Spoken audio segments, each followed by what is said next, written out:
Welcome to Leading for Life Stories, Season 3. I'm Bob Judson, I'm the host for this podcast, and I'm absolutely delighted to have you here joining me. Regardless of whether you're a seasoned listener who's been with me since the beginning, or whether you've just dropped in for the occasional episode, I really hope you enjoy the mix of content that I provide, the personal stories, the thematic episodes, and the guests that I have on the show. And I hope you find it all interesting and at least some of it useful. And without further ado, let's go. Hi, everyone. Welcome to another great guest episode of the podcast. And this week, my guest is Francis Tusa. Francis is a defense journalist. He's been that pretty much all his career. He explains when he talks about this, he started out looking for a career in the city, having graduated from Cambridge, but then ended up quite quickly working for the Royal United Services Institute and moved from there into defense journalism more broadly. And he's now, and has been for many years, one of the really leading lights in the defense industry journalism business. A real authority on all things defense. He's a very, very regular feature on broadcast and print media. And you may well have seen him talking about recent events. So this podcast is perhaps a little less about leadership per se, because he's a leader in his field, but actually not leading big teams of people as such. But he's certainly a leading authority on some stuff that I think affects us all in these very geopolitically turbulent times, with lots of stuff going on around the world that is causing us to have real pause for thought about our own defense industries and our own defense sectors, and how good is national security? Do we need to invest more in it? Yes, certainly is the answer.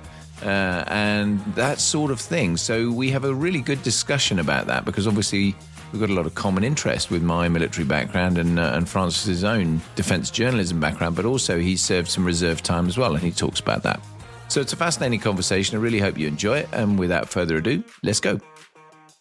Hey, Francis, absolutely fabulous to have you on the podcast. I'm really delighted to have somebody, particularly at the moment, because I think there's so much to talk about in the defense realm, but with someone with such expertise, it's really great to have you. Thanks, Bob. Long time no speak. So good to catch up.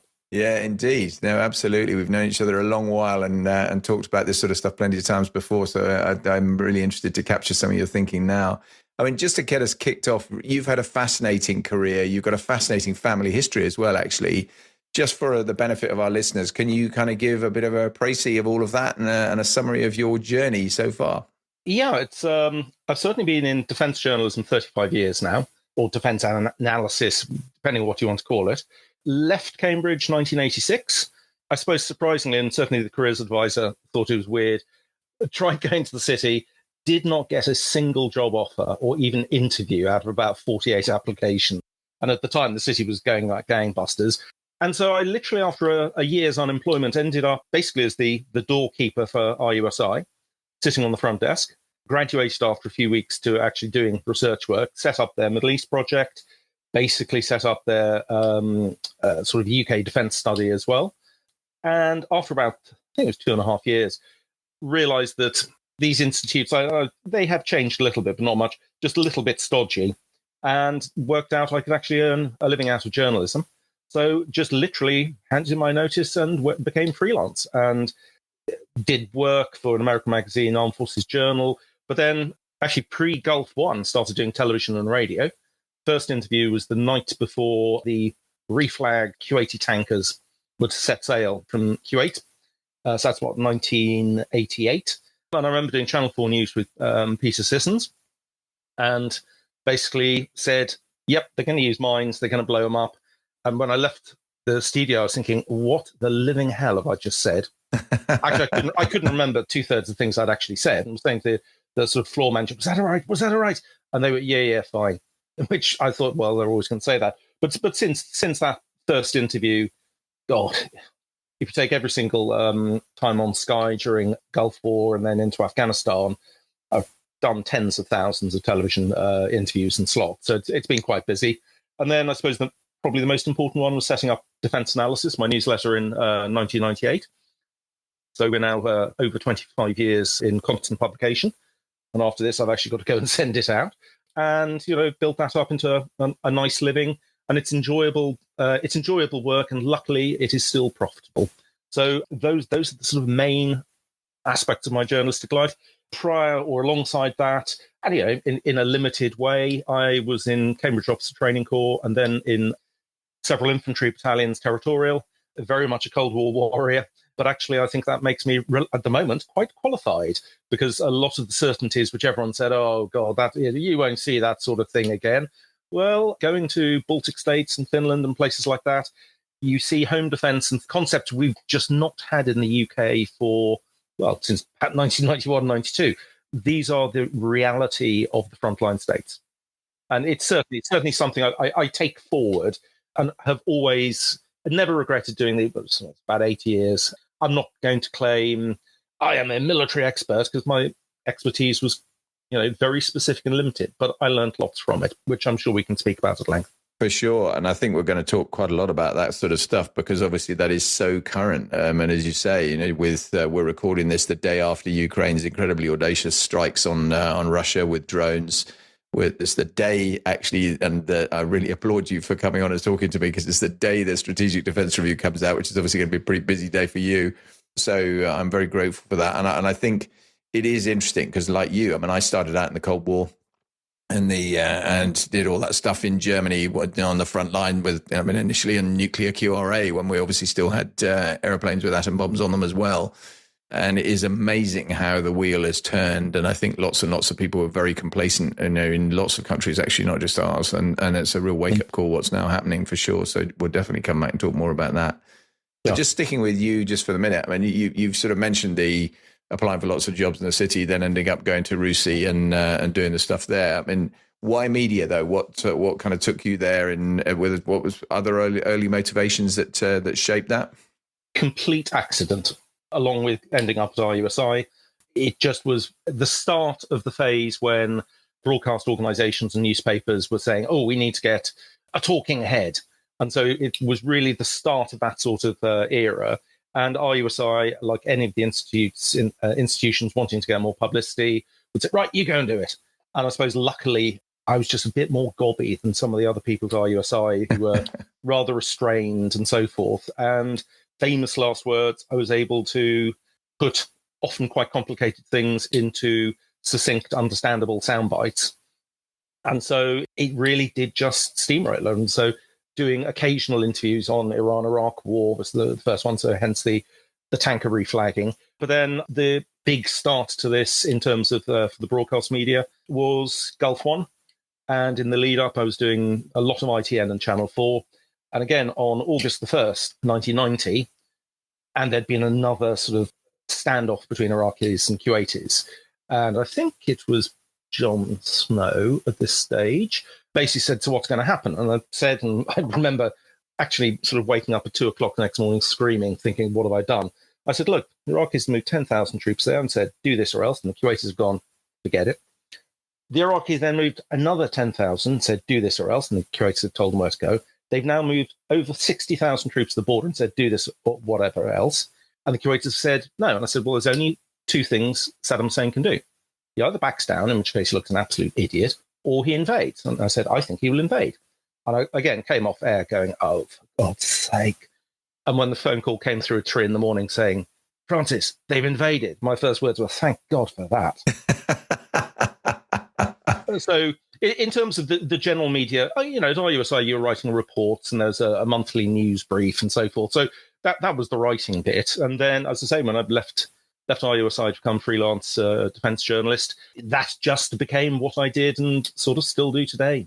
Yeah, nice. I mean, I'm quite conscious that one of the reasons I asked the question, actually, because clearly your father in particular was very much in the media and then doing stuff both at Newsnight and then the Barbican, wasn't he, were his big things. And did that shape you at all? Or I suppose you could say subconsciously or indirectly it did. So, I can remember just one thing at school when, for a school magazine, actually taking two of my classmates and we went to see Newsnight being made and broadcast. So writing an article on that. Did I ever say I wanted to be a journalist? No, I wanted to go in the city and make loads of money. So that's what my brother did instead. So, yeah, and again, growing up, going to school in the city, and this just tells you how much London has changed. because every 2 weeks, my father was doing a programme set in the morning at BBC World Service.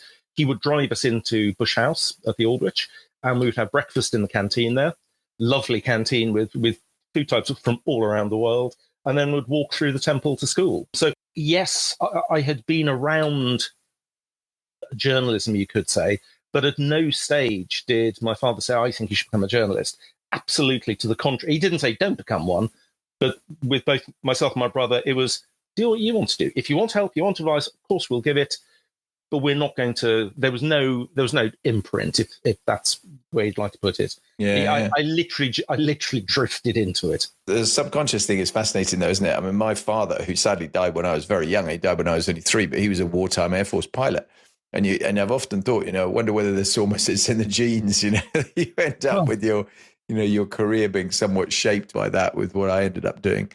So yeah, it's amazing how often we end up, as they say, the acorn doesn't fall far from the tree, and that's very often true, isn't it? I mean, the podcast is obviously often, I really focus on leadership. In your case, because of the current situation, because of our sort of mutual backgrounds, I'd really like to delve a lot more deeply into some of the defense stuff in a minute. But just on the leadership piece, I mean, I'm conscious 35 years in the business. You clearly are a leading light in defense journalism and sort of defense analysis, with as you say, a newsletter of exactly the same name, which you edit. Your style, your adaptation, things have changed for you, in terms of over the years. How has that developed as you've gone through that 35-year career? The newsletter, or how one addresses the UK defence scene, or all of that? All of it, really, yeah. I'll start with the latter first. The MOD used to be, and the services, used to be far more transparent. They used to be far more open. They were always keen, even corporately, but also the individual services, always keen, actually almost delighted if anyone took an interest in what they were doing. And it was not uncommon to phone up the press officer at Tidworth Barracks and say, I gather you've got, 74 Brigade are going on exercise on the plane next week. Can I come along? And no joke, 9 times out of 10, the answer was, yeah, sure. Meet us at Tank Trap B. Do you know where that is? And we'll pick you up and we'll look after you. Invitations to Thursday War with the Navy were, yeah, brilliant, come along. That now just doesn't happen.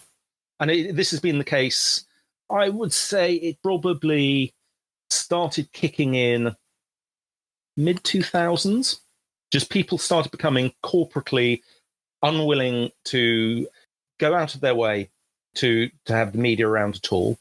Then this developed into a culture saying that dealing with the media is a risk. There is only a downside, and your senior might be upset, if the coverage, and then this has led more recently, and I think with the creation of 77 Brigade and danger there, this sort of information dominance, the belief that the MOD and the services can decide what the story is and can, in effect, force people to broadcast what they want. And this is very, very dangerous. I don't think it helps the armed forces as well. And again, it's not their fault, but, you think about your time, the number of RAF fighter bases there were, right? Well, how many have we got at the moment? Lossiemouth, Cottesmore, and Marham. Coningsby and Marham, yeah, sorry. And one of the problems is the service's footprint in the country has become much, much smaller. And so people have less, even peripheral contact with the services. And this leads to something I heard earlier today doing an interview for BBC 5 Live. Loads of callers phoning in about the review going, no, we shouldn't spend money on this. Oh, this is a waste of money. It should be health and education. And in terms of preparing people for the unpleasant reality of what defence is about, the services in the MOD have spent the last 10 to 15 years not making their case.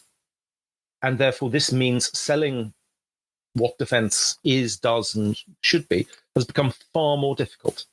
Yeah, very interesting. My take would be, in part of that, I do agree. I think there is a desire, obviously, to shape the narrative, control the narrative, if you like, internally to a degree. But I think the other aspect that I saw quite a lot, not least when I was in places like Afghanistan, would be where you had embedded journalists. Quite often, actually, they were really, really helpful. They were really, if you like, on side. And I'm not saying they should take a side, but they understood what we were about. They were producing stuff that was kind of coherent with what we were trying to do. But then their stories, whether it was broadcast or print, didn't make any difference. Their stories would often be shaped by the editorial headline requirement back in the UK. And that wasn't just a UK thing, actually, at Kandahar, obviously, where I had loads of different nations. I think lots of other nations felt the same thing. So there was this inbuilt suspicion that actually, you know what, we've tried very hard to do this, but actually it hasn't really helped us that much. So I do think there's that side to the story as well, to a degree. I share your view about base, of kind of quantity and distribution, because I think that is a challenge. And I think, interestingly, when I was very much responsible for what we did in the Olympics in 2012, one of the things that was a completely unforeseen benefit from our side was the fact that we, for years, not least IRA times and all the rest of it, we'd had no footprint in the public. We couldn't go out in uniform, all that sort of thing. That was a real reconnection moment, which was very, very helpful. But actually, the broader, bigger story about defense expenditure, I mean, I think the public still doesn't get it, to be honest. I don't think the public thinks there's an existential risk. And I'm just listening to callers into 5 Live, and they're all going, what's the threat? And then the great one, which I call the 1,700-kilometer duvet, of there are a lot of countries between us and Russia.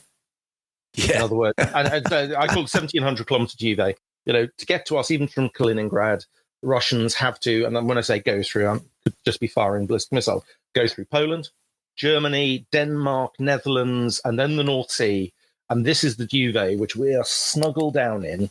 It is a sort of modern version of the Chamberlain quote about Czechoslovakia, a small country far away of which we know little. Estonia, I went on a booze cruise, went on stag weekend there, but otherwise I know nothing about it. So there is a very prevailing belief that either there is no defence threat to the UK, or that there are lots of other people between us and Russia, or that we should, and this is perhaps where Afghanistan and Iraq, haven't helped. We got too involved in wars which weren't any of our business. And so actually the way ahead means just never go anywhere or do anything. And it is, I won't say it's the commonest view, but it's more common than it should be. And it should be robustly dealt with. I agree with that. But I think there's also a fundamental lack of understanding about other risks. I mean, it's starting to be talked a lot more about cyber and so on, but I think ballistic missiles is a classic example. I mean, the UK's ability to defend against ballistic missiles is next to zero. It is zero. I know Type 45s can intercept a range ballistic missiles. The problem is they've got to be in a position where absolutely. they can do it. And you haven't got very many of them anyway. And, so that's why I say next to zero. And I don't think the majority of the public get that. I don't think they realize that is a threat that is very present. And whether it's conventional or nuclear, I mean, nuclear obviously kind of game over, but certainly conventional ballistic missiles, that is a really, really big problem. I certainly managed to, in a good way, scare some of the parents of my daughter's school when talking about stuff when it turns up in the news and so forth. And apropos the ballistic missile or just even cruise missile threat, point out that you look at some of the standard raids the Ukrainians have to put up with, 10 to 20 ballistic missiles, 150 long-range drones. They normally manage to shoot down about 70% of them, but too many still hit. I've said in the UK's case, it would be 70% plus would get through. And you just don't want... if you had, I don't know, 2 or 3 ballistic missiles hitting bits of London, the place would go absolutely mental. Yeah, no kidding. And people say, well, what are the army doing about it? And the answer is, well, the army would like to have, surface-to-air missiles to deal with this. But again, coming back to a strategic environment where we believe the home base is safe, it is somehow no one's going to come here. We probably should have started waking up after Putin invaded Crimea, but it suited all the political parties just to pretend we would always have time to think about this and do it. Well, we will find out I think John Healey stands up 2 hours after we're recording this in the House of Commons to see whether the Strategic Defence Review basically not just says we need to look at missile defence, but actually says, and we are going to buy it. Because until this has been bought and brought into service, well, the UK is defenceless. And I think one of the problems is with a lot of these drones, and again, we saw 36 hours ago, just imagine this, a Iranian-built drone is launched from the deck of a cargo ship in the Irish Sea and hits Barrow, building submarines. So we pick up bits of an Iranian drone. They say, well, nothing to do with us, mate. We didn't do this. But again, what we're seeing is the certainties of conventional warfare, which we thought we knew, have changed. And we've just got to start thinking differently. And one of the things we have to start doing is thinking quicker. Yeah, I was going to come on to the agility point, because I think that's another area where it's very instructive to look at what's gone on in Ukraine, particularly, and Ukraine's ability to adapt and cost per kill of what they're doing. I mean, yesterday was a classic example with what they did with the Russian Air Force, where they took out, by any measure, they took out many, many millions of pounds or dollars worth of airplanes with, you know, a fraction of that cost in terms of what they've invested for the drones. And we're just, again, not really in that space. And I think, going back to the kind of government's willingness piece, I think the other problem is always that there's no votes in defence. There've never been votes in defence since time immemorial, really. And that is a real challenge when you're then turning around and saying, well, where's the money going to come from? So if you are going to buy ballistic missile defence, for example, then it's going to cost a hell of a lot of money. You cannot just magic that up, but it's a real problem in terms of what's going to give, in terms of generating the money that you're going to have, isn't it? Yeah, and just to give a rough idea, and this calculated on a number of different bases, to have a more or less decent missile defence, which of course can deal with aircraft fighters and so forth, missile defence for the UK, and so you're covering the key areas, you're looking north of £15 billion. Yeah, huge money. Is that going to protect everyone? No, it won't.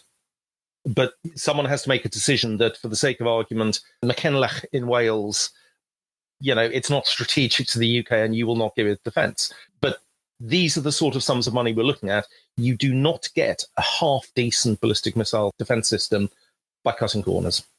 And the thing is, we have had this peace dividend since 1991. And depending on how you want to calculate it, north of £250 billion, maybe even be £500 billion, which would have been spent on defence, got spent elsewhere. And now, basically, we're looking at payback time.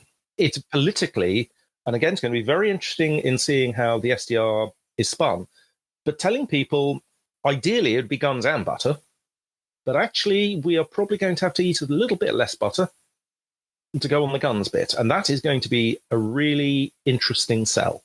But one gets the impression that John Healey, Secretary of State for Defence, has made this case, especially to the Prime Minister, but also to the Chancellor. And the case is, look, if we spend the extra money in British factories and so forth, that's jobs, it's taxes, the money then flows into the economy. This is what we should be doing. So it's going to be interesting to watch. It is going to be interesting. I was listening to the Prime Minister this morning on the radio, actually, as no doubt you were as well. And he was very quick to prevaricate about overall sums of money. The ambition is to go to 3% of GDP and all this sort of thing. And I think so. We're still in this space where I think there's no certainty of which way it's going to go. And it's, of course, it's an insurance policy. I mean, that's always been the line that I think, I used and many others used when I was in uniform, that if you don't pay the premium, don't expect to make a claim. And that is the real risk. In most cases with an insurance policy, you hope you never have to claim. Yeah, absolutely. And I think just the one that worries me, and you listen to this, well, how much are you going to spend? Well, we'll look at it. Quite frankly, if at this stage you don't know, that for me is a problem. And I think what I assume they've talked about this and gained this, what I think the Prime Minister may not quite understand is we've got a NATO summit in The Hague at the end of June. There is a very high likelihood that a majority of NATO members will say that there should be a floor of 3.5% of GDP. Not a ceiling, a floor. A number of countries, not least Poland, spending 4.7%, will say, yes, we have diverted money away from social and welfare to defence. If we can do it, so can you. And we'll make a commitment. No. Sorry, not commitment. When will you do it? Because we're all doing it now. There is the possibility there won't be a nasty ambush, but it will be an ambush. And very difficult to say, yes, we are one of the richest countries in the world, but you know what? I think we'll leave this a decade. That's not going to butter any parsnips. Yeah, I agree. I think actually it's one thing that I would give Donald Trump a bit of credit for. I mean, there's lots of things I wouldn't, but I think in terms of driving the you're not spending enough, you need to look after your own real estate, as it were, and provide your own defense, is the right thing to do. And pushing those buttons is entirely appropriate. But yeah, I agree. I think it's going to be tricky. I think the other thing that's going to be very interesting is, even if you agree, right, we're going to spend more money, what are we going to spend it on? I mean, one of my concerns is that if I look back, you mentioned, peace dividend, 1991, etc. I mean, I remember it well. I was to say it was in the Cold War when that all finished, and watched the demise of lots of capabilities. And when I joined an Air Force that was 98,000 people, I left one that was 31,000. It's very, very hard to sell. You sometimes forget those numbers. Yeah, it's very hard to sell to people who, when they're working for you, that, but the quality is much better of what we're doing, so don't worry about the fact that we're so much smaller. I mean, the simple reality is you can't be in two places at once. We touched on that with Type 45s and ballistic missile defense. If you've got hundreds of the things, then perhaps you've got a slightly bigger capability, but you haven't. And I think the challenge is obviously going to be, do we spend lots more money on kind of exquisite top-end capabilities? And clearly the message already in the news is about submarines, etc., which are very, very capable, enormously capable platforms, which I have a lot of support for, but they're very, very expensive. So, or do we actually go down the more cheap and cheerful route? And then, again, this has been in the debate forever, hasn't it? When we would remember talking about airplane replacements, do we buy somebody else's at a vastly reduced cost, or do we actually build our own, which obviously is going to be a lot more expensive? Brings jobs, brings security, brings certainty of use and spare supply and all those sorts of things, but generates a bucket load of other problems in terms of the overall cost of the platforms and the time it takes to get them in as well. And what's strange, and this comes back to sort of people's decision-making cycles, the UK has been one of the leaders supplying drones for Ukraine.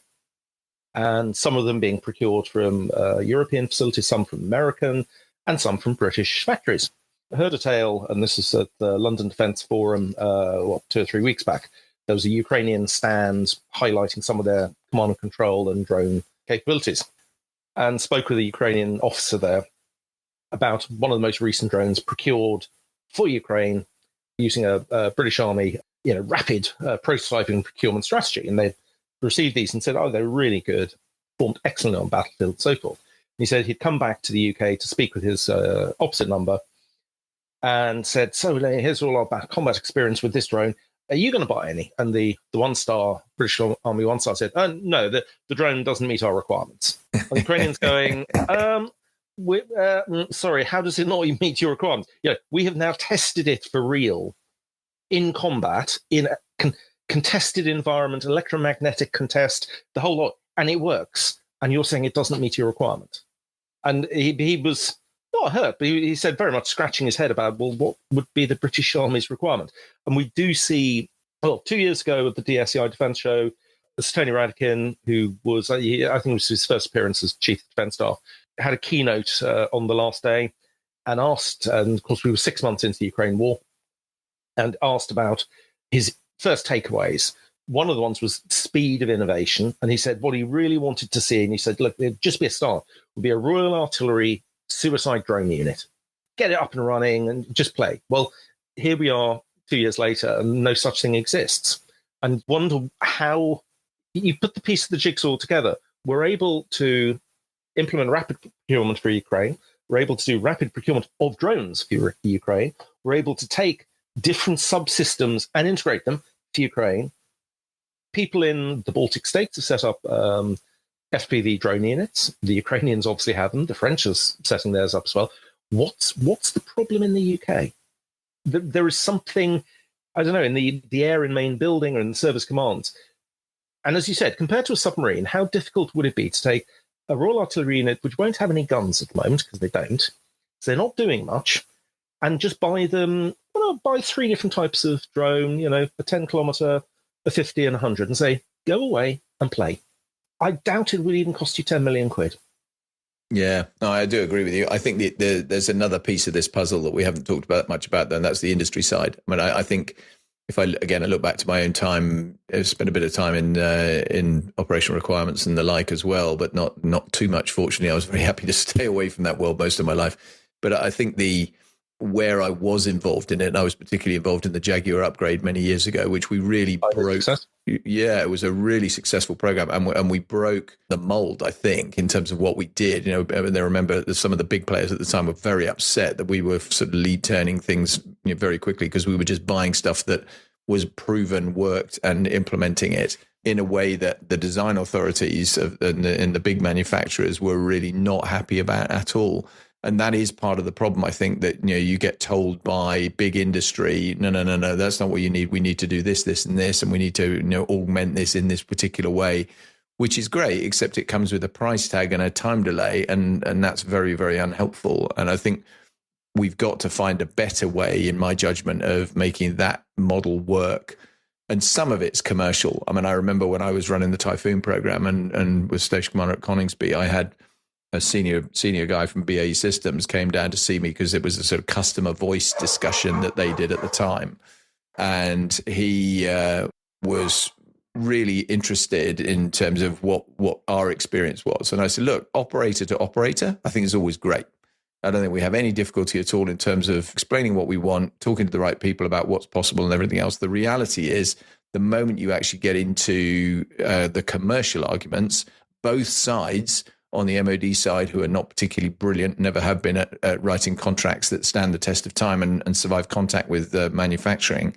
But at the commercial side as well, they hide behind their contractual rocks and start chucking stuff over, saying, but that's not in the contract. We didn't, you didn't ask for that, therefore we haven't put that in. Even though they know that's a better solution and that would be a better, more efficient way of doing it, they don't do it unless it's been specifically asked for. And I'm not blaming anybody with this. I just think we've got ourselves in this difficult place that we need to improve. And just in terms of, could you do better? Well, I'd say if you look at, and again, you would have been part of this and covers your time, integrated operational support contracts, absolutely groundbreaking. The UK is still world leading in these, especially in the air domain. And this required behaviours to change. It required far less of the, well, you didn't say that. Well, I did. No, you didn't. It required people to open book. And this has become far more common in the UK than elsewhere. And I remember at the time, as he was then looking to roll them out further, General Sir Kevin O'Donoghue, who had been Chief of Defence Logistics and then became the first Chief of Defence Materiel, he said, these are really easy contracts to write. And sort of going, really? So yeah. Both sides know exactly what they want. You know, as the CDL, whatever, I want greater availability. And the other side of the table wants money. He said, it's really easy. You just have to find the balance between the two. And he said, it isn't that difficult. And he also said, the first rule is always go with the OEM. The reason is because if you go with a third party, they will still have to go back to the OEM to get design authorization to any changes and so forth. And said, it just makes things longer. And said, bank on the fact that the person who built the plane, the tank, the warship will maintain it. Only if after extensive negotiations can you not do it, do you look elsewhere? And I think he was largely proved absolutely correct. And he just said, yeah, it's much quicker if you make this assumption. And so it was a interesting set of observations. Because at the time, I was interviewing him, I thought he was going to be far tougher and far, we need to grind them into dust, hit them. His one was, no, if you get the contractors you deserve, and if you assume they are the enemy, funnily enough, those are the characteristics they will adopt.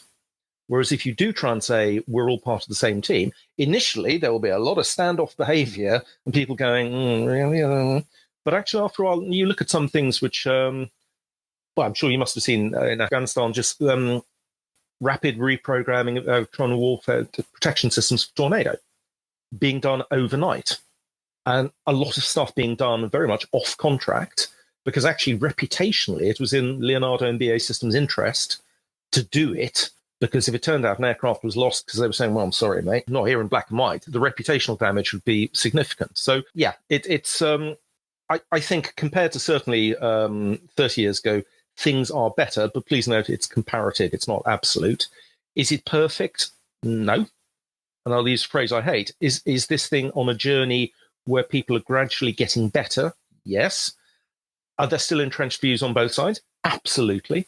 Can these be overcome? Yes, they can, but it will require flexibility and bravery. Yeah, on both sides. Yeah, I totally agree with you. Yeah, and actually on three sides. I think there's the military side, there's the industry side, and there's the government political side. Yes, I think there has to be some some push in that space as well. Because I mean, to your point about Afghanistan, I mean, absolutely, I agree. If I look at the amount of contracts we had at Kandahar for all sorts of things, I mean, and a lot of which were pretty operational. I mean, air traffic, for example, was entirely contractualized. Then you found a way to make it work, and actually often where you had the on-site reps for individual platforms or elements of capability, you would just find a way to make it as you needed it to be. The operator would say, "This is what we need." The contractor would go, "Yeah, okay, we can do that." And again, right back to the Jaguar example, when we bought the mission planner for the Jaguar, we literally took pilots off the front line, flew, because I was in the MOD at the time, so slightly further removed from it, flew to America where we were buying that bit of kit from, sat down next to the software engineer and said, "This is the way we plan. We would quite like to continue planning this way rather than have to change our entire planning methodology. Can we turn this into a kind of software-based planner?" To which the answer was, of course, yes. And we had a planning system that then ultimately became much more widely used by a bunch of different forces in various different forms and was hugely successful because it was done in an intelligent way rather than just being done with, "Here's a spec, go away and design something and don't talk to the operators again until we actually get it anywhere near the front line," which was just crazy in my view. I don't think it worked at all effectively. I think one of my favorite examples of the triad and flexibility between the three sides comes from Sweden. And this was late 1990s, but it still is applicable today. And Swedish Army looking to recapitalize some of their battlefield weapons.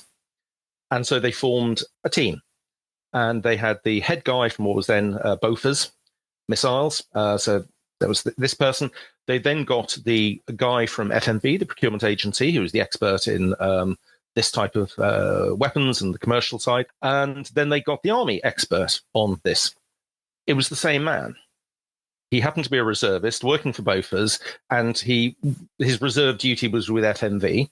And so basically he locked himself into a room for a couple of days and went through. And he knew if he just said, "Oh, you just have to buy Bofors products," people would go, "Oh, for God's sake." So he came up with a really rational plan for how they were to do it. But that's probably very much left of arc of how to do business. But it certainly achieved the end. Yeah, and I do hope we're now in that space where we get a level of forcing function. I'll test you on something, my pet theory at the moment. You can shoot me down if you like here. I mean, I think we have been wedded militarily, not just in the UK, to hard power, platform-based power for a long time. And absolutely it has its place. But I do think, and I think we're starting to recognize this with some of the conversations that are going on in the media recently, that I'm no longer privy to the classified side of it. But when you look at the cyber domain, for example, if you have, as a country, the capability to shut down somebody's electricity grid, disrupt their supply chain, shut off their banking system, you don't need hard power at that point because you create chaos in that country without actually ever doing anything else. And I think that's the risk in defense terms that we currently face, that we're not necessarily really facing up to in the right way. I think the trajectory is probably going in the right direction, but I don't think it's far enough or fast enough. Yeah. The issue of cyber and sub-threshold operations and so forth, it comes back slightly to the home defense point of view. It died as a concept since about 1992, 93. The example I give in terms of impact is there is a windowless building, which is secret, but it's marked on Google Maps, so it's not that secret, in East London, which is basically the internet routing hub for about 80% of all the internet traffic in southern Britain, and also bits of international routing as well. If you were able to truck bomb it, or a ballistic missile hit it, or yes, just a sophisticated cyber attack, if you took out that amount of internet and telephony, I think there would be riots of people panicking about what's going on. And yet, if it was a cyber attack, the chances of even GCHQ saying, yes, it was him, and him at their computers in St. Petersburg, very difficult to prove. Yeah. And if it was, in inverted commas, a lone wolf truck bomb, suicide bomber, it will take you days, if not weeks, to find out, who they were, where they came from. But in the meantime, suddenly, M&S, I think, still is cyber attacked. Sainsbury's and Tesco's were going, our management systems to work out where to stock the shops, we've lost them. And so, and it comes back to, defense of the UK in the round. Well, possibly good news to prevent panic. If people knew how thin the sort of resilience line is across the piece, be it electricity, water, or food, either they would probably go, oh, you're exaggerating this. Nah, it can't be like that. And the answer is, yes, it is. And just as one sort of small factoid, if the UK was to invest for home defence in the way Sweden does, we would have to be spending 15 to 18 billion pounds a year. Yeah. No, I can totally believe that. And I think there's a supply chain thinness, if that's a word, because I think that's absolutely true. I think the whole just-in-time model, I mean, it's great when it works, but it's very, very reliant on it working and the logistics being in place. I think the other great fragility that we have self-induced, and government after government, this is a pop at the current government for sure. I mean, they have outsourced, offshored capabilities that are without any question vitally important to the UK, whether it's telephony, power generation, all those kind of things, where actually we put ourselves in a place where we have induced vulnerability we didn't need to induce, to be honest, because we've just allowed ourselves to be in a position where we're not secure in our own supply chains or our own provision of these capabilities. And I think that has got to be a concern, particularly in today's world where you start seeing some of this fragility come home to roost. Yeah, and the threats such as cables being cut and dragged, this is no longer theoretical. This is actual. Sure. And, if you look at the UK's dependence on interconnectors from France, Netherlands, and Norway, take out any one of those, the time taken to replace it will be certainly many weeks. And in the interim, there will be power shortages. And people will be going, how would we survive? And the answer is, well, that is also a very good question. Of some note, there are a couple of quite good articles in the most recent British Army Review looking at home defence, home resilience. And one of the generals writing in there notes that you would have to, in the case of a conflict and attacks on the UK, you would have to expect that there would be rioting, looting of shops. And so the problem is we sold off all of our riot gear about 20 years ago. Yep. And so we have no gear. And so he said, basically, we're down to either improvising with pickaxe handles or shooting people. So, when you put in this line, people go, oh, come on, you can't be serious. And I'm just, this used to be, sadly for you and I, this used to be absolute ground zero reality. And I do remember the riot shields being in the drill hall armory. This used to exist. And you have to think about this and a whole series of other things. Will the army end up having to do the food deliveries? Will the army have to use water trucks to deliver water to areas which have been cut off? It may be in extremis, but it's something someone has to look at and plan. Yeah, no, again, I completely agree with you. I think it's, and I think as well as that, one of the things we've lost is personal resilience in the public. I mean, I remember as a kid growing up in the 70s, winter discontent and all those sorts of things. I mean, well, I live in the country anyway, and power cuts still are a thing, but they were a very regular thing. And we just got on with it. And you didn't have any, there were no mobile phones, there were no computers, there was no Amazon, there was none of that. And so your resilience had to be better than it is now. And I think we've got quite soft. Yeah. Again, not a UK point. I think that's generally the case that, people are very, very expectant that, I order something on Amazon, it's going to arrive tomorrow, if not today. I'm going to be really, I know, I get this myself. I mean, what do you mean it didn't arrive? I paid for it to arrive next day. Why hasn't it arrived? I get cross about it, which is nonsense, really, when you think about it. And I think we've got to steel ourselves for it might not be that way if some bad stuff happens, and we need to be really clear. Yeah. So it's trying to explain to people this type of thinking, this type of planning. And it is amazing, the sort of slightly furrowed brows and the really? And we ought to, I think it's interesting to my impression, people actually have already forgotten those early COVID days of, Sainsbury's has been stripped. There is no food. And people have forgotten that already. And I think you're right, just this issue of, was it the previous government or was it reissued by this government? And just doing a pamphlet on home resilience. And of course, everyone just said, oh, God, it's back to when the wind blows and, survive to fight and all this stuff. Oh, ridiculous. And the answer is, it's going to be ridiculous until suddenly you realize you've turned the tap on and no water comes out. Yeah, yeah, absolutely. And so, it's, and I actually do have 2 large jerry cans behind me full of water. So again, yes, I think we've had 35 nice, comfy years. And I can understand why, faced with people saying, right, you do realize you may have to stock quite a lot of instant noodles just in case. And people are just thinking, really? Times have changed. And I think one of the ones I was putting over on an interview this morning is far cheaper to spend the money on defense now than actually to have to go to war. And what was it that destroyed the Soviet Union? We outspent them and we bankrupted the Soviet Union. Yeah, I think that's right. And well, I suppose it's a nice segue actually into turning around to talk a little bit more about Russia, Ukraine, because I think there's some stuff that's worth diving into a little bit there. But I am sure when Mr. Putin decided that he was going to invade Ukraine, he didn't bank on a few things. He didn't bank on, well, he did bank on Ukraine folding really quickly and his own military steamrolling Ukraine, I'm sure.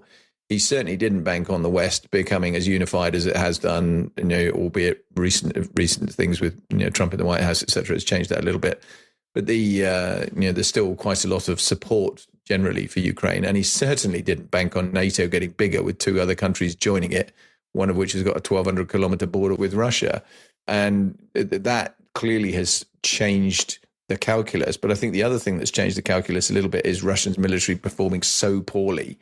Now, okay, perhaps draw some false lessons from this in that he hasn't put all of it in. There's lots of bits of the military that haven't been really used at all. However, the army, which has obviously been the main part of the fight, has been, they've had enormous casualties and enormous loss of kit, which they wouldn't have expected.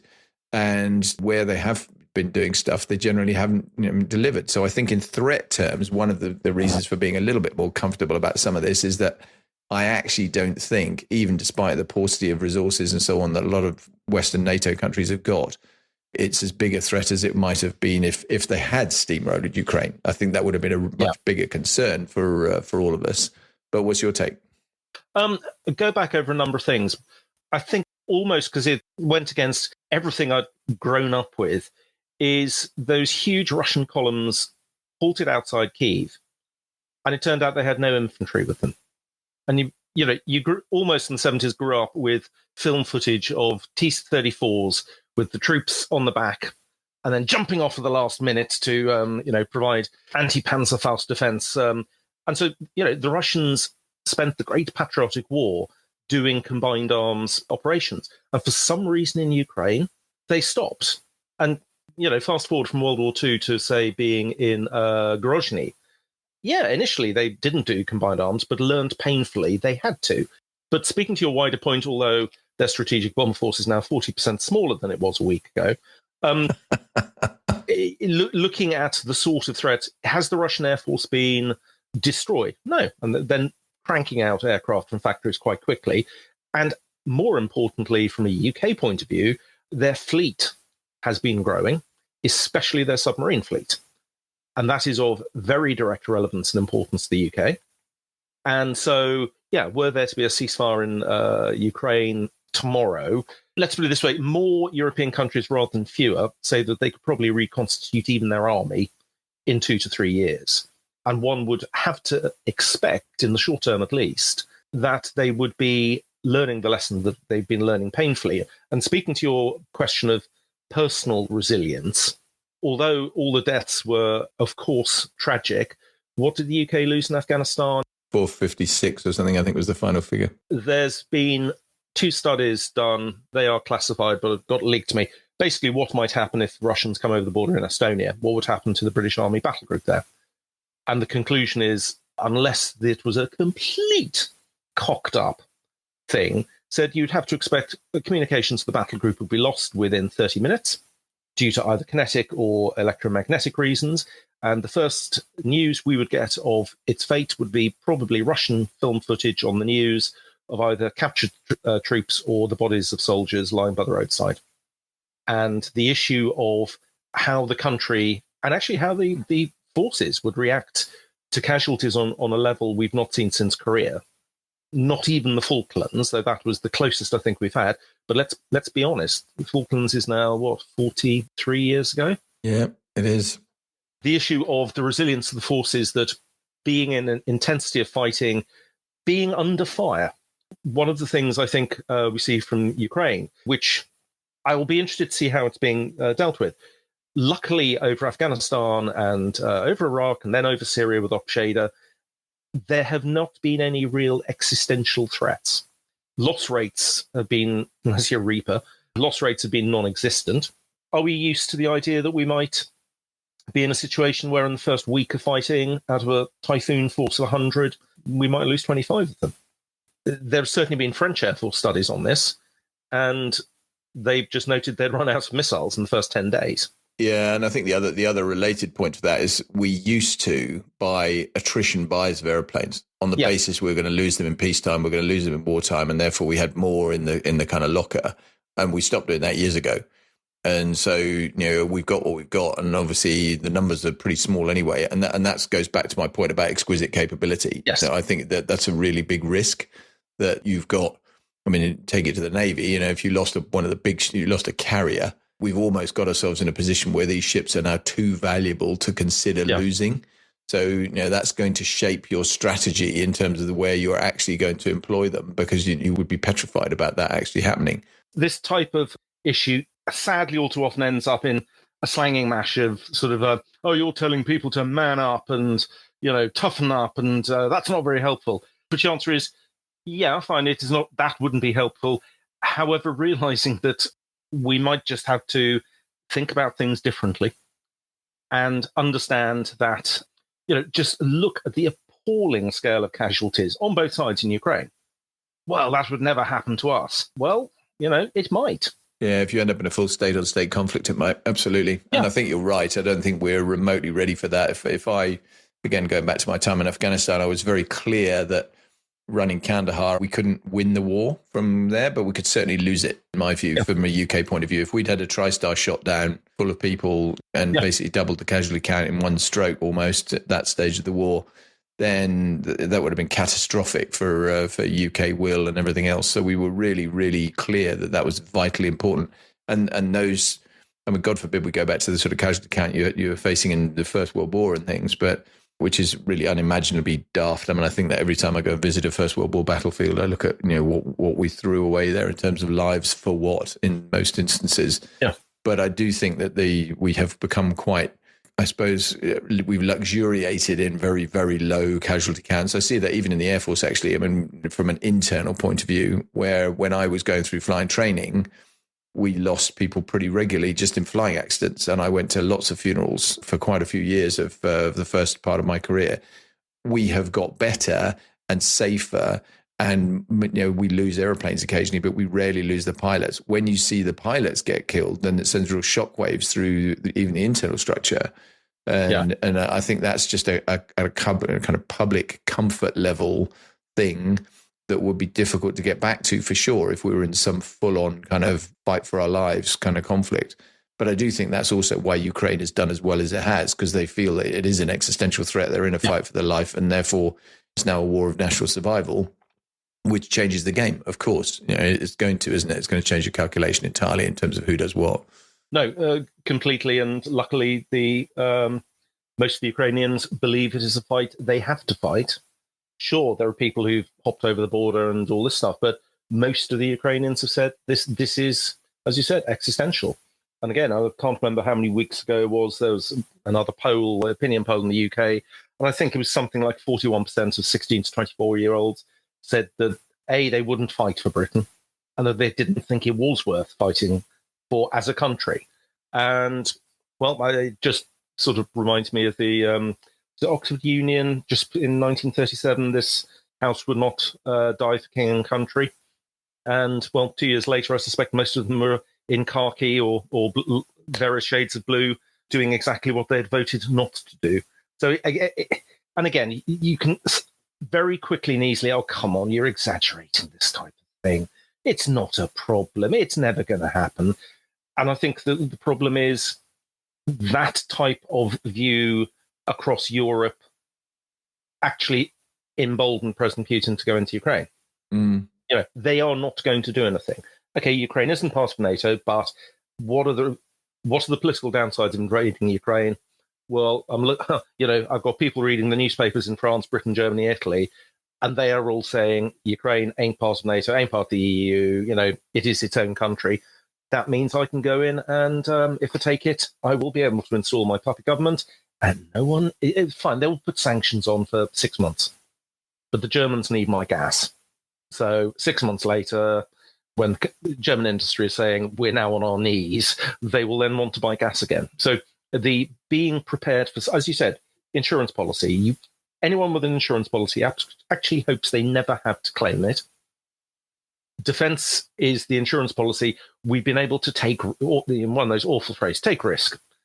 I'm not going to renew the house insurance policy for 30 years because I don't think the pipes will burst. I don't think that chip pan will catch fire and cause a blaze in the kitchen.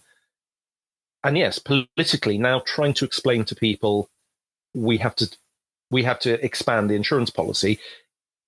And it's really obvious that if you are in Finland or Estonia or Poland, the proximity as well as the history means this is a far easier sell than if you're in Portugal. So even the Portuguese, about 6 weeks ago, voted near unanimously to get the defense budget from 1.1% to 2% of GDP. Okay, it's taken them time, but this is something which people have to be persuaded. And as I say, is it guns or butter? Well, at the moment, the emphasis is going to be more on guns, as it were, than butter. And is this going to mean, if not cuts to welfare and things like that, well, not increasing as quickly as they had been doing? Someone's going to have to sell this because it's going to be a very tough sell. Yeah, totally agree. And I think, interestingly as well, when we talked much earlier on, or you mentioned about the sort of information dominance side and the military taking a stance of trying to control the narrative. I think one of the interesting things when you look at Russia is they clearly are in a position to be able to do that internally.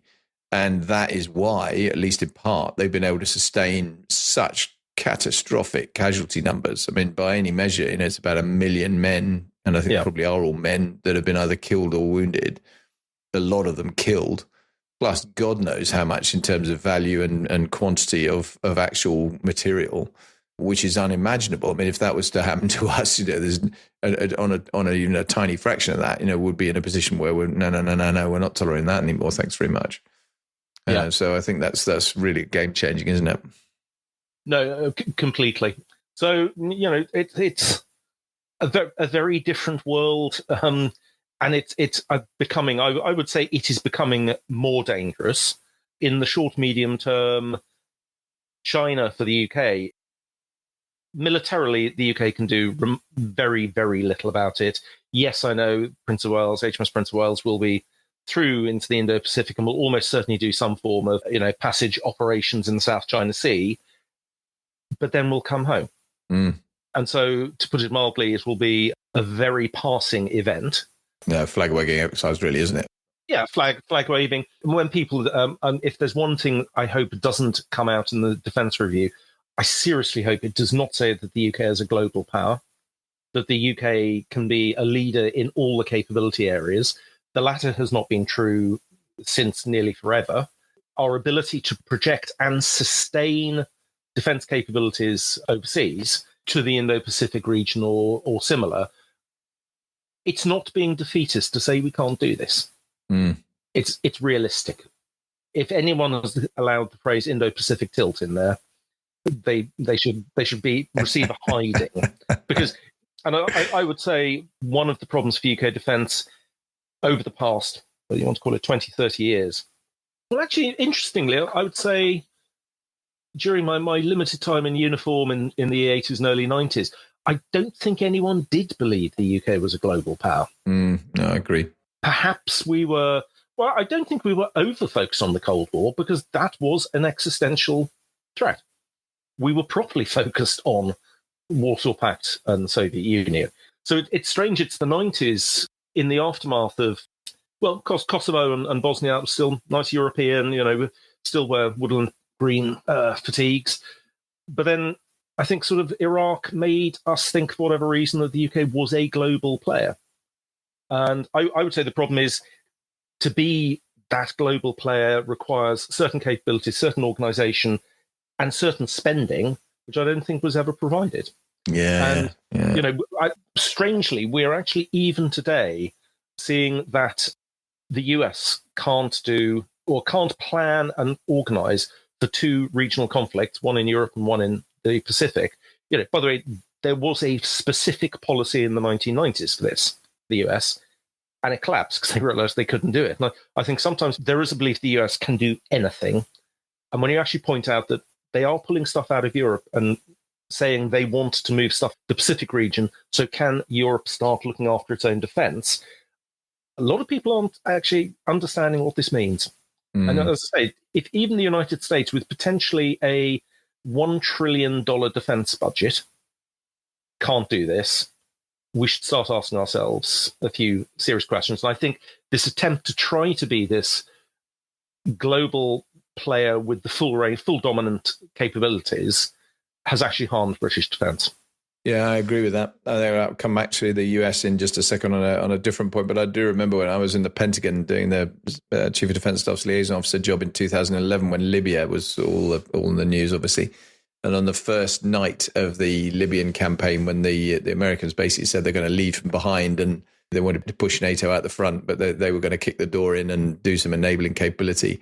Well, I mean, on that first night, the USS Florida converted ballistic missile submarine into a TLAM shooter, shot more tactical land attack missiles than we own out of one submarine. So their capability is immense. I mean, they had, but you're right. I mean, this obviously is not limitless, and they do have obviously in current construction some different challenges. Just sticking with the US for a sec, because I do want to come back to you in a minute as well before we finish. Trump in the White House impact, we talked a little bit about pressure on NATO that he's brought, but what about internally to the US? I mean, sacking a couple of the Joint Chiefs, the kind of anti-woke, if you like, DE&I rhetoric. He said some pretty harsh things about various people in defense, and Hegseth, as defense secretary, seems to have some pretty radical ideas. What's from an analytical point of view, what's your thought? The worrying things of the mass sacking of the naval staff, initiatives which seem to suggest promotion will be based on political reliability, the weird one of getting rid of unsuitable books from, was it the Naval Academy or West Point or both. I come across people inside main building and Foreign Office go, don't worry, he won't be there in 4 years' time. We just need to sit it out. Maybe true, though, people have already started making baseball caps saying Trump 29. So, though he has to change the constitution, there seem to be some ways, you never know, he could still be there after 2029. The country, I would say, as an outside observer, is looking more and more divided. And at the moment, there just does not seem to be any opposition whatsoever. And whether the Democrats will be able to regroup, well, they're going to need to if they're going to put up anyone serious the next presidential election. The other problem about the just sit it out is if come 2029 and Trump decides, well, he's told he can't stand, on the current polls, which could change by 2029, J.D. Vance would likely be elected. In which case, it's not just sit out 4 years; we're going to have to sit out 12 years. Yeah, and in the meantime, just do everything they tell us to? Well, maybe not. What do you do about it in the next 4 years? And again, we're saying things which neither you or I would have thought if we'd suggested any of these, Bob, in the last 5 years, 10 years, people would have told us we're being stupid. What if US troops land in Greenland to seize it? Oh, that's impossible. Well, he said he wants to take over Greenland. Yeah. So, things which just were completely inconceivable 1 year ago, you now have to actually say, what if? What if, in terms of having some form of tiff with Canada, American troops go over the border?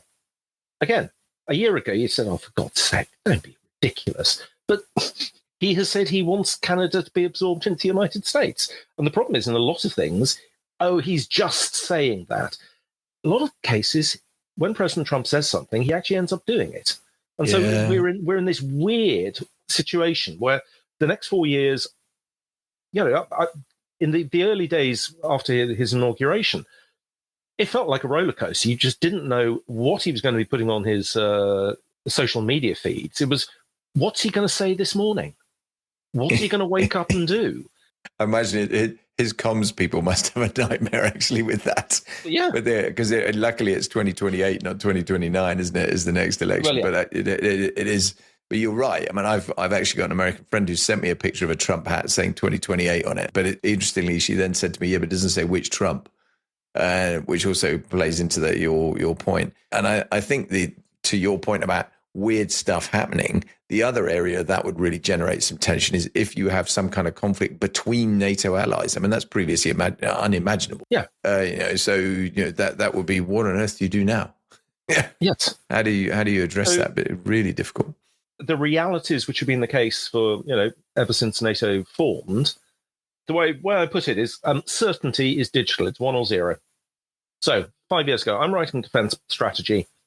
Will the United States, as part of NATO, be there as our ultimate guarantor? Yes, of course we will. Fine, excellent. Now I can write the rest of the strategy. If you're writing today, you go, well, we hope they will be, but things are a bit, uncertain. Fine, that's 0. So the Baltic states, their sort of general defense strategy, Finland as well, tended to be, we need to be able to hold the Russians for between 45 and 60 days. And after that, the reinforcements will come over the Atlantic. And that was their strategy. They're now having to go back over those and going, we can't even guarantee 45 to 90 days. We can't even guarantee 120 days. So we've now got to plan to be able to fight until whatever European reinforcements can come. But that is a massive change in our... Yeah. And, people used to buy US defense equipment. One of the reasons being was the belief that it bought you a US security guarantee. If I buy F-16, Patriot, F-35, it means the US will always want to support me because they wouldn't want to see their kit being beaten, so they would come in. Well, Denmark bought F-35, and then someone says, I want part of your country. Well, and the added problem, I think, with, I was saying this to someone else just the other day, is I think if you look at some of this really sophisticated equipment, F-35 would be a great example, you do have to wonder whether or not only in supply chain terms with kit that obviously you're reliant on coming from the US in order to service it, but actually their ability to switch it off. So if they decide they don't want you using it in a particular way, and again, previously that wouldn't have been a problem, wouldn't have been an issue at all. I think in the current political circumstance, it is not unimaginable that in a fit of pique you get, no, I'm sorry, you're not using your F-35s for that. And even if there is not a red button on a desk in the Pentagon, simply by turning off the supply chain, no one holds big spares packs because it's meant to be beautiful, as you mentioned earlier, just in time. Things flow around. So, okay, the Finns actually now are trying to build, and the Norwegians are trying to build up a spare stock, but actually they're being prevented from doing so. And so literally you would find some critical parts of F-35, which anyway have pretty bad mean times between failure, getting your replacement. It's affecting US Air Force readiness anyway. So the idea that a foreign customer will be given precedence over the US Air Force or Navy is ridiculous. Yeah, it's not going to happen. It's certainly going to be an interesting, 3.5 years watching President Trump. It's like the old, almost certainly apocryphal annual report of a subaltern, which was his men will follow him anywhere, if only to find out where he's going. Yeah, it's true. And I think we could talk all day about the politics on some of this, because I think it's going to be very, very interesting to see how it develops. I'll have to get you back for a round 2 in a while. I do want to cover just a couple of bits before we finish, because I know you're tight for time today. But on you personally, I always tend to try and talk about highs and lows for individuals. You've been doing this job a long time. What's the high point for you? Ooh, I definitely couldn't point to one thing. I would say enjoyed my time working at Sky News, got significant adrenaline buzzes from that. The few, when I say operational, doesn't mean I was operational, but operational deployments. I was in Basra when the SAS guys got kidnapped, and then I think it was Duke of Wellington's burst them out of the police station. And so that was quite a high high adrenaline time, and interviewing some of the troops who were involved in the breakout was pretty amazing. So the events like those, setting up my own publication, and here we are, 26, 27 years later, still going. It's a pleasure. I rarely wake up and first thing day go, because there's only one person to blame if I feel like that, and that's me. Yeah, that's a good thing if you're in that space. Yeah, I would say some of the more depressing ones or low points, and actually they are to do with work, is when you get told, oh yeah, accounts forgot to process your payment this month, so you'll have to wait. And I've got to say, one of the big companies of all nationalities have, let alone ministries of defence, have really rubbish attitudes towards payment of small contractors. And so if there is a regular low point, it is just this, when am I going to get paid? Which may not sound much, but actually, when you've provided exactly what a customer client has demanded on time, to budget, all this stuff, being told they will pay you when they feel like it can be pretty bloody depressing. Yeah, no, I completely recognise that. Obviously, I'm in exactly the same position. You're running my own business and so on. So you're very reliant on, and cash flow, of course, is everything. So cash flow is king, and so it's those types. There have been some wonderful, specific events. As I say, like being Basra, going out to Afghanistan 2011 to cover the drawdown, and some amazing experiences there. Bumping into people, one of whom I was actually at school with, and I didn't realise he was still in the army. So some absolutely astounding trips like that. I suppose probably the high point of my short time in uniform was actually going on the last but one Lance missile firing up in the Hebrides, and see the last day they fired a salvo because the weapon was going out of service, and they were very much time affected. So seeing that go off, that was pretty astounding. Yeah, big firework. Yeah, massive fireworks. Funnily enough, you can see that affected me in a good way. So yeah, those are the sort of do I regret not going full time into, say, television, radio? No, actually. And I enjoyed and I did stuff with Sky on and off from 1998 through to about, I certainly did a decade's worth, and enjoyed that. Worked with a lot of really, really great people. I think the problem is, and this comes back to something we mentioned very early on about how defence in the UK has become more and more corralled into a corner and no one can see it. The role of the defence correspondent in mainstream media has, in the same way, contracted. And whereas you go back into the 70s, the Times had sort of a senior defence editor who was a general, then had 2 deputy editors, and then had about 4 correspondents. And defence stories were important.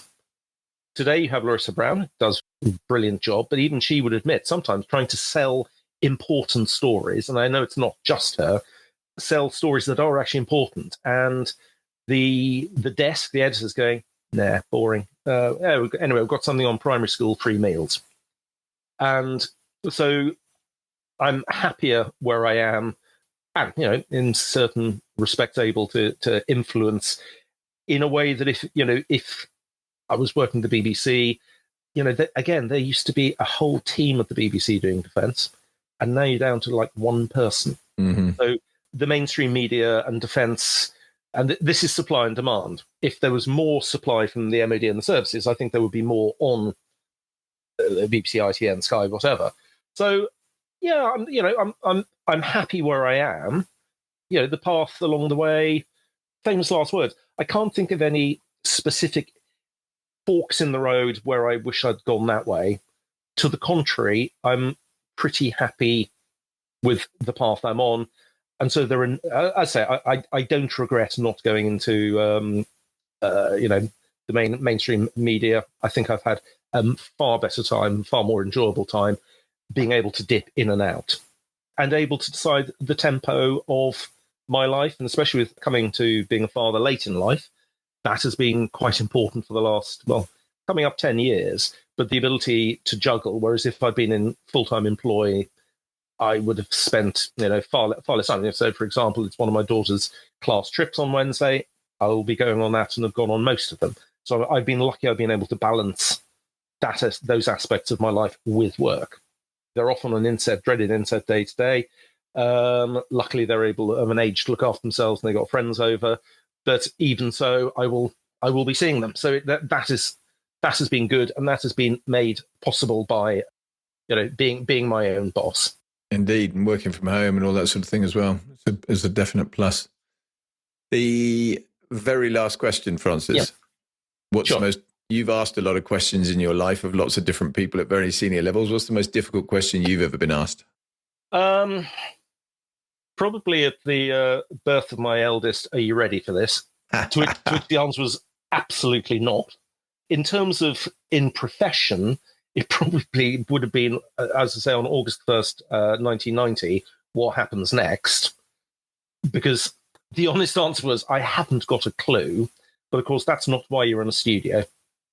You're in a studio because someone wants you to give an answer. And so saying on the one hand, on the other, they don't want that. They want you to basically say this. And luckily / sadly, I was absolutely right about what was going to happen. But that really was what the hell am I going to say? Better to be lucky than good. Well, yeah. Well, as Napoleon said, when someone wanted someone to promote this person to rank of marshal, the first thing Napoleon always said is he lucky? Yeah, absolutely. It's really important. Hey, you've been really generous with your time. I know you've got a crazy day today. Thanks ever so much, Francis. Really appreciate it. Lovely. Speak soon. Take care. Bye-bye. Bye.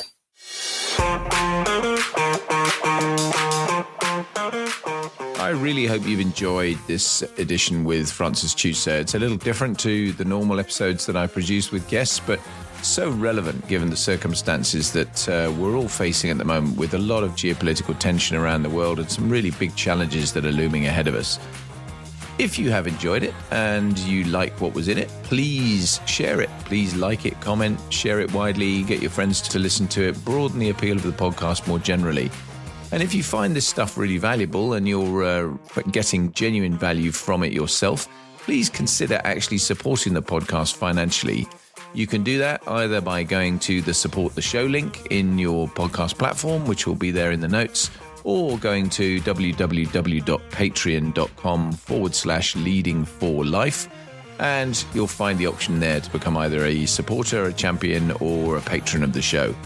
And any one of those would be great from my point of view. It would really, really help. They're small contributions, but they make a very big difference to what I can do with the podcast and the viability of the show going forward. So if you're up for that, I'll be delighted. Either way, I'm just very grateful for you being a listener, and I really appreciate that. If you've got this far, then and that is something I'm extremely grateful for. Thanks very much. See you again very soon. Bye now.